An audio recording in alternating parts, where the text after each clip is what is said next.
بسم اللہ الرحمن الرحیم۔ فرات کا پانی ٹھہرا ہوا تھا، ہواؤں میں عجیب سا سکوت تھا، بہتی ہوئی القمہ کے اندر عجیب سی تڑپ تھی۔ چاند کا عکس فرات کی موجوں میں نظر آ رہا تھا تو لگتا تھا جیسے گریا کناں ہے۔ دشت کربلا میں عجیب سا سناٹا چھایا ہوا تھا، بس کبھی کبھی خیام سے ننھے بچوں کی آوازیں بلند ہوتی تھیں۔ ان آوازوں میں اتنا درد تھا کہ درخت و اشجار تڑپ جاتے تھے، زمین کربلا لرز جاتی، ذرے ذرے بے چین ہو جاتے۔ کیسے ہو سکتا ہے فرات موجیں مارتی رہے اور فرات ہی کے نزدیک بچے پیاس سے بلکتے رہیں۔ رات جیسے جیسے بڑھتی، بچوں کی صدائیں اور بلند ہو جاتی تھیں۔ دوسری طرف کچھ لوگ تھے جو ان بچوں کی آوازوں پر توجہ کیے بغیر جام سے جام ٹکراتے۔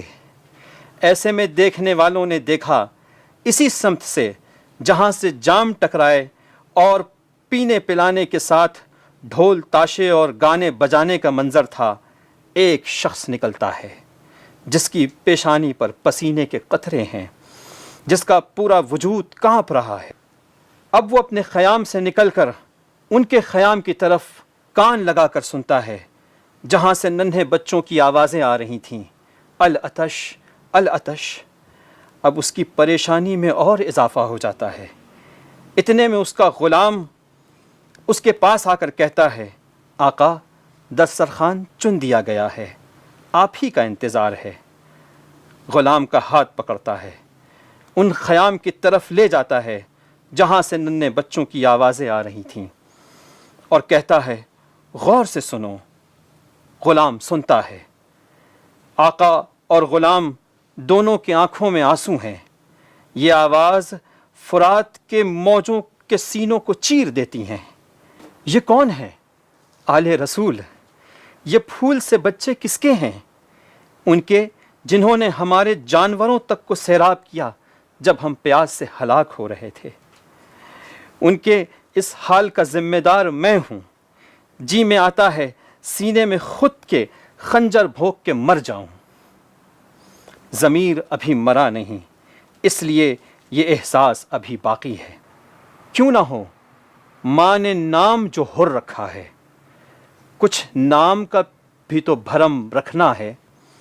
اتنی حریت تو وجود میں ہے کہ بچوں کی تشنگی دامن پکڑ کر جب سوال کرتی ہے کہ ہماری خطا کیا ہے، تو اس کے پاس ندامت کے سوا اور کچھ نہیں۔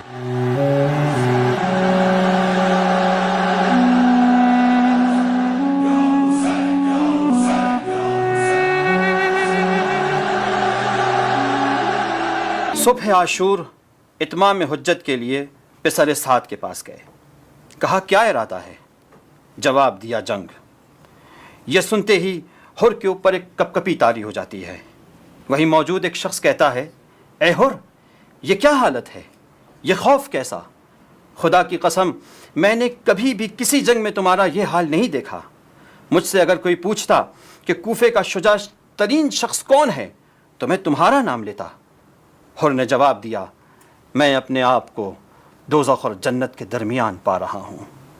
حر نے فیصلہ کر لیا تھا۔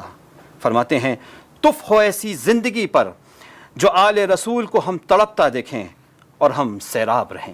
جناب حر اپنے بھائی، بیٹے اور غلام کو لے کر اس انداز سے مولا کی سمت روانہ ہوئے کہ اپنی سپر کو الٹا ہوا ہے، ہاتھوں کو رومال سے باندھا ہوا ہے، آنکھوں میں اشک ندامت ہے۔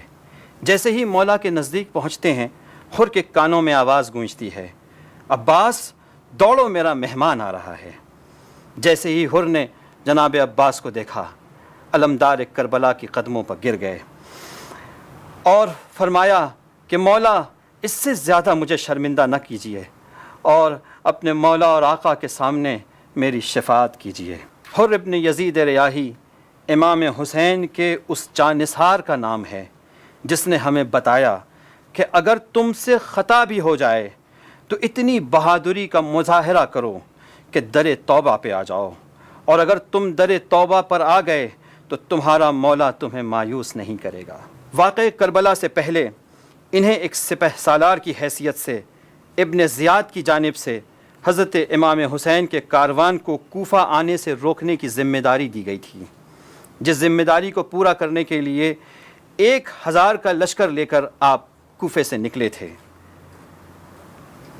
یہ ایک طرف، لیکن دوسری طرف صبح عاشور کو اسی لشکر سے نکل کر جناب حر امام کی خدمت میں آ جاتے ہیں اور اس طرح کے سروں کو جھکائے ہوئے ہیں، آنکھیں شرم سے ندامت سے جھکی ہوئی ہے اور اپنے آپ کو مولا کی قدموں پہ گرا دیتے ہیں۔